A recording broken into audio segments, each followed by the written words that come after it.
Our non-scriptural reading this morning comes from a reflection by Richard Rohr called Your True Self.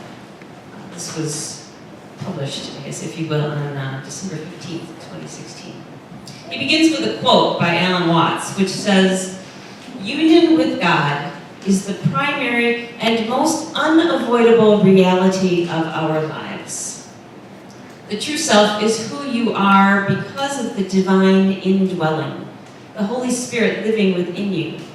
What happened in the Christ, the Anointed One, is an announcement of what is happening in all of us too. We are sons and daughters of heaven and earth, both at the same time. Much of the work of enlightenment is to allow these two identities to coexist, just as Jesus did. This amalgam of the human and the divine is the supreme work of God. For Christians, the shorthand word for this mystery is Christ. You do not have to use that word to know and live inside of the mystery, but it's as good a code word as any. Christ is the corporate personality for all of us, and Jesus is the individual personality. But most Christians read the Bible in an entirely individualistic way, which destroyed most of its transformative power. Jesus told us to follow him on the same transformative journey. Instead, we just worshiped him. Many Christians have never been seriously taught about their inherent union with God, and will find all kinds of heady reasons to deny it.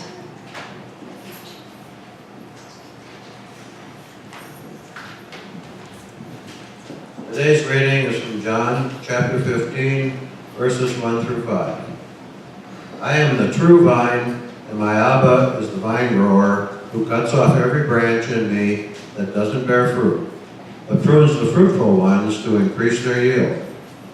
You have been pruned already, thanks to the word that I have spoken to you. Live on in me as I do in you. Just as a branch cannot bear fruit of itself apart from the vine, neither can you bear fruit apart from me. I am the vine, you are the branches. Those who live in me and I in them will bear abundant fruit, for apart from me you can do nothing.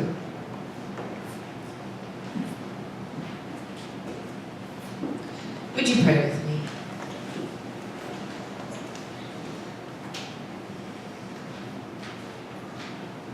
Ancient One, source, essence, energy, light, love, God, hope.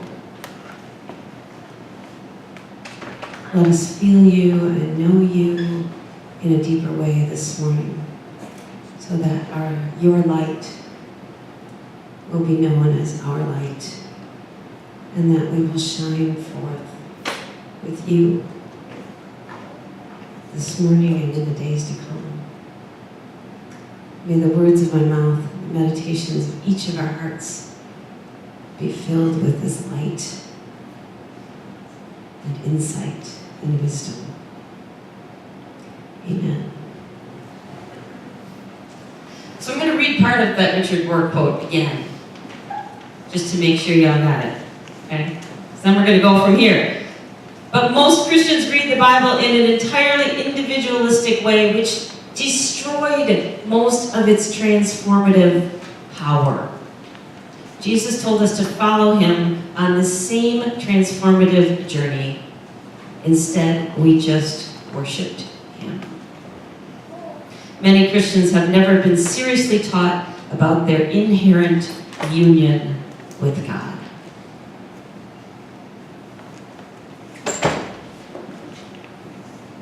Even the scripture that we heard today, is about the transformative journey that we're called to be on as spiritual beings. It's the transformative journey that takes us back into self and into the divine within self that then shines forth. There are weeks when I struggle to try to put words clearly to what I want to express to all of you. This is ineffable stuff. It's experiential stuff. unless you get into it and dig into it and allow your whole soul to get into it, you miss it all. It's sort of like, standing back and worshiping Jesus instead of following. It's like watching somebody else put the grill together instead of putting it together yourself. It's a completely different experience. So let me start with the synopsis of what I really hope you're going to kind of get out of this. And then maybe you'll at least know what I was trying to say as I'm trying to say it. Metaphorically, right? Scripture says Jesus is the true vine. Now, if you Google images that says Jesus or the true vine, you'll get Jesus sitting up in a tree, you'll get branches coming out of his arms and legs. I'm like, no, okay. I understand we're trying to put images to this, but it was not a literal thing. It's a metaphorical thing, right? Okay? And it pretty much right after that goes on to say, Jesus became the true vine, grew into the true vine, because there was some pruning that happened in his life. I don't believe that Jesus started off perfect, the enlightened spiritual being that he became. I think it was a process. I think there are stories in Scripture that speak to that process, whether he was going out in the wilderness for 40 days or whether he sort of changed his mind in some of those stories. But it was a process that we're all called to go through, the process of releasing things that hold us back, releasing things that hinder us from having a deep connection with God, releasing things that hinder us from knowing our true, authentic self. And so I believe he went through that process. And then once through that process, as the true vine, was able to bring nourishment through himself to bear fruit in unconditional love and compassion and justice. And he was able to nourish others and help others to embark on this same transformative journey. That was the point. Not to just say, hey, y'all, look at what I'm doing. Worship me because of what I'm doing. Watch what I'm doing and then do it. Be it. The cosmic Christ, what we've been talking about and what this piece says is that God is inherently in each of us.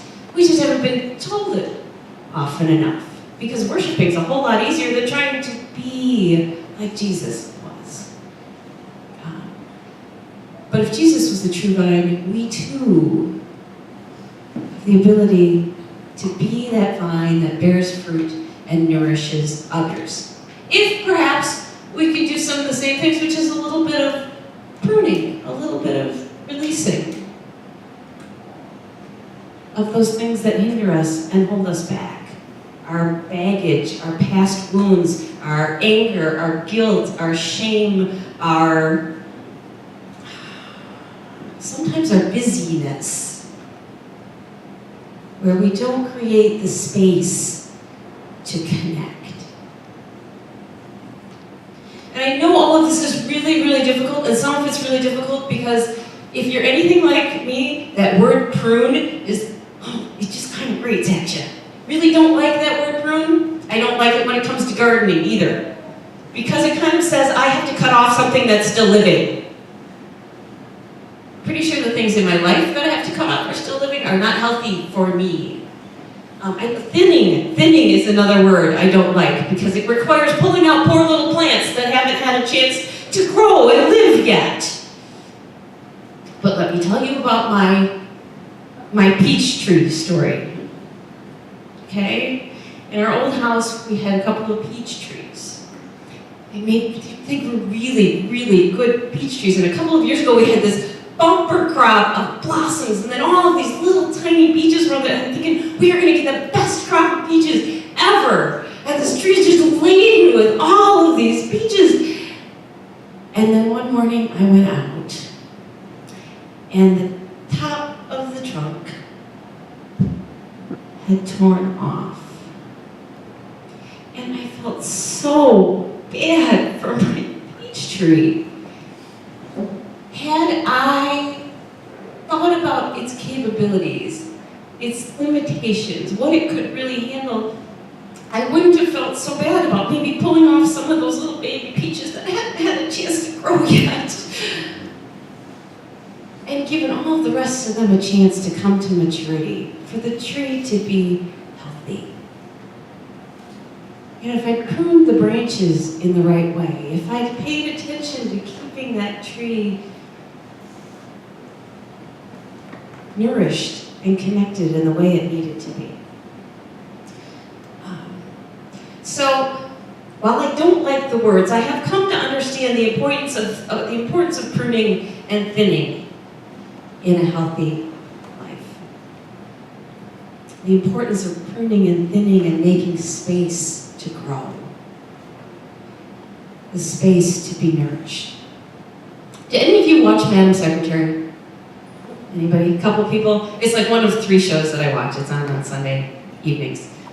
Last Sunday, there was an episode. There's a character in it by the name of Russell Jackson. And Russell is the White House Chief of Staff. And he's pretty much a neurotic, stressed out, anxious, workaholic guy. And he works himself to the point of having a heart attack. He's hospitalized, he recovers, and he goes back to working the same way. And in this episode last Sunday, his wife pretty much gives him what for. And says, if you keep this up, if you don't find time to relax and chill out, you are going to lose everything that's important to you. I think there was a subtle threat in there about his marriage. But pretty much, Russell, you can't keep living this way if you want to keep living.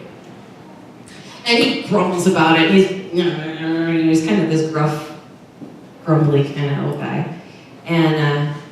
But he decides he's going to at least try and perhaps think about ways that he could, on a consistent basis, find a way to relax. He rejects yoga, and he rejects Tai Chi, and he rejects mindful breathing because they're all maybe a little too fluffy or something for him.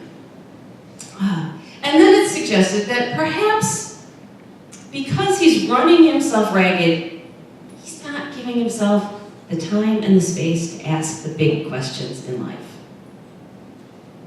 So the show takes on a decidedly spiritual bent here, which is sort of surprising. And he goes to talk to the secretary's husband, Henry McCord, who is, ex-military, ex-fighter pilot, ex-CIA, but also a spiritual guru and ethics professor. Very interesting combination. So Henry looks at him and he says, "You're just another shark who doesn't know it's swimming in the water like the rest of us." And Russell goes, "Huh?" That's one of those deep spiritual koans that you all can think about if you haven't gotten it. But he says, "Really, Russell? None of us knows what our true essence is." And then we have those brief moments where we glimpse it. Because we have somehow managed to transcend our ego. And in doing so, in those small moments, we've created the space to ask the big questions. And Russell says, "Well, what if I hate everything that I need to do that?" And he says, "Is there anything that you've ever done, non-work related, that completely absorbs all of your attention?"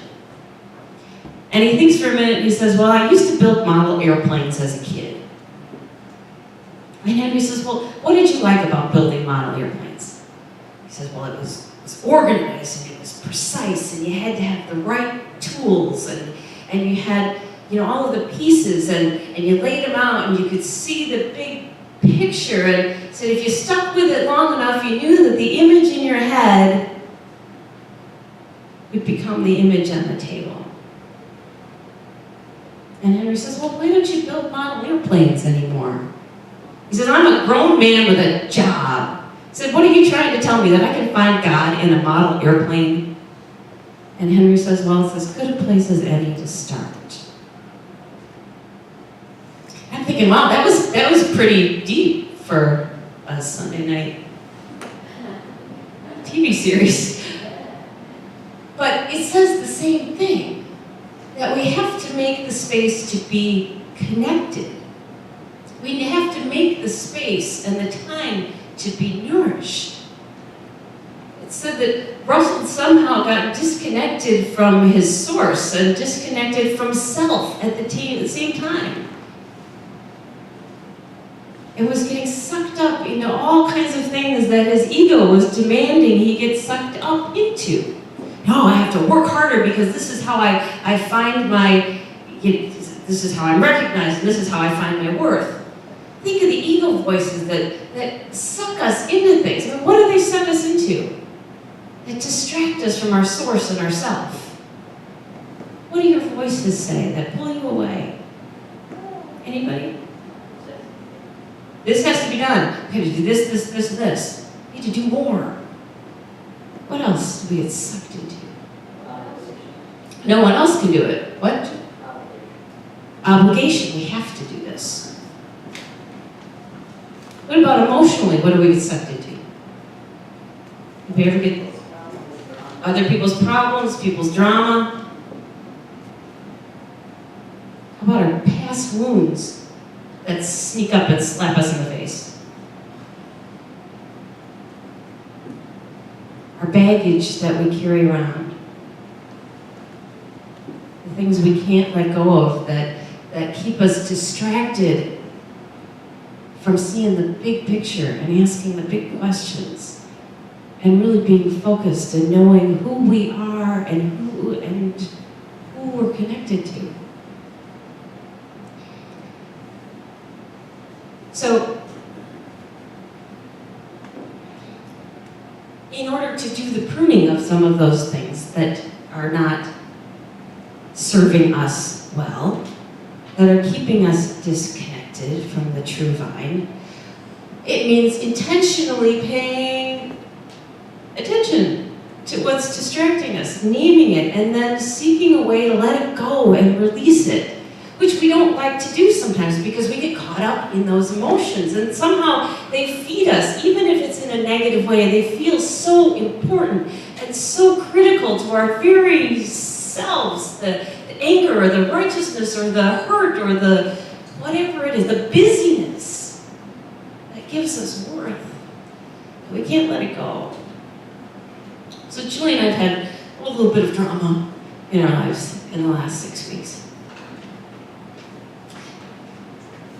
And I had a morning this week where I was feeling like I was allowing myself, hear this, allowing myself to be sucked into the drama that was circling around me and my fears around it and my concerns around it. Remember we talked about the merry-go-round and sitting in the center where it's nice and calm? I was slipping out of the center very quickly and holding on tightly, not wanting to fly off. And I know well enough. I know what's happening. I know I'm somehow buying into all of these emotions and allowing them to feed me negatively, and I get caught up in the supposed importance and critical nature of these to my very being. And so I journaled for a while. It's a good way for me to let go of some of that. And I was still sort of in that place of anxiety and hurt and frustration. And like, I walk the dog every morning, which is part of my spiritual practice, and even more so when I'm alone. And so I happened to be alone that morning, and I had myself my own little come to Jesus meeting. I do this occasionally because I know what's happening. And so I did my best to step back, to actually, mentally step back to an objective position, recognize that I was no longer in the center of the merry-go-round, but that was where I wanted to be. And it took me an hour of stepping back, an hour of absorbing the energy of nature, an hour of singing some of the songs we sing here that recentered me. And by the time I left the dog park, I was good again. I could breathe again. The anxiety was gone. I was back in the center of the merry-go-round where I could realize the chaos that swirled around me and not need to be in it. But that was hard work. Honestly, that was an hour of hard work. Of me intentionally being there to let go. But unless I could do that, we go back to our metaphor, I can't bear fruit. I can't bring love and compassion and hope and joy to anybody else,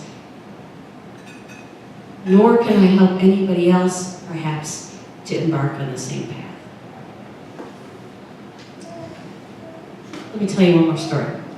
Rachel Raymond, in her book, My Grandfather's Blessings, talks about a woman named Jean who's a psychologist, and a gifted psychologist. But she's in a practice with a number of other therapists who are very well known.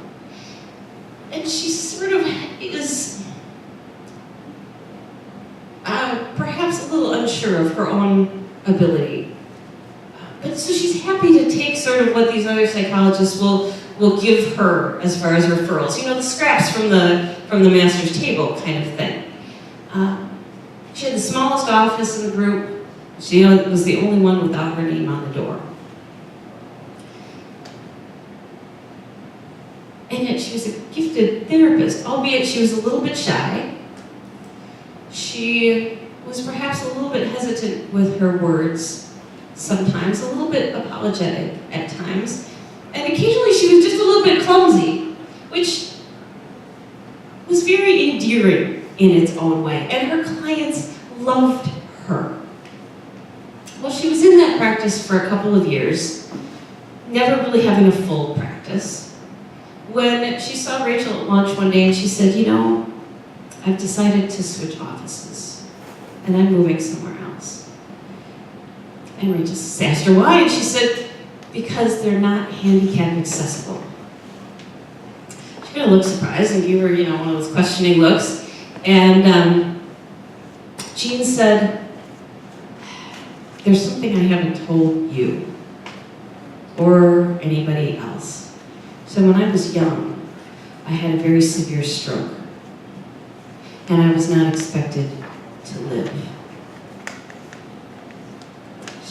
But she did. She fought hard. She came back. But she hadn't told anybody. And Rachel said, I didn't know this. And she said, well, no, nobody knows this. The people I work with don't know this. My clients don't know this. She said, why? She said, because I was ashamed. And I felt less than. And I was afraid that if anybody found out, they wouldn't want to refer anyone to me. Or they wouldn't want to be my client. They wouldn't want to come to me. I said, I'm not sure about that anymore. So Rachel said, what are you going to do? She said, well, I'm going to see people like myself. I'm going to see other people who've had strokes or brain injuries. People who don't feel normal. People who feel less than. And she said, I think I can help them to feel whole again. And over the course of the next 5 years, her practice grew. With her name on the door. She had a full practice. She was recognized by the community. She was written up in the newspaper. She became a speaker. She became a consultant to businesses and hospitals.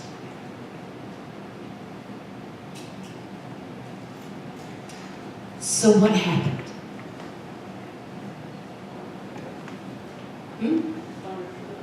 She found her true essence. Why? What did she prune? What did she release? Her baggage, her fears, all of her unworthiness, all of her, I don't know, I guess fears is about as close as you can get to it. But she made space to reconnect. And when she found her true self, that's where the divine God lives and works in us. And out of that, look at the fruit that grew. Because she released some of those things that hindered and held her back. And then not only was she able to bear fruit for herself, but to help them to lead others down a path of wholeness. So that's what it's about. Jesus showed us how to connect to the divine and to self. And we're asked to seek ways to do the same by releasing, by intentionally working through our stuff, by intentionally trying to sit in the center of the merry-go-round, by being in a place where we're connected with the divine and our authentic self, and we can bring forth the fruit of all of those good things that Jesus brought forth. And then we too become that which nourishes others, to help them find their way to the same place. Amen.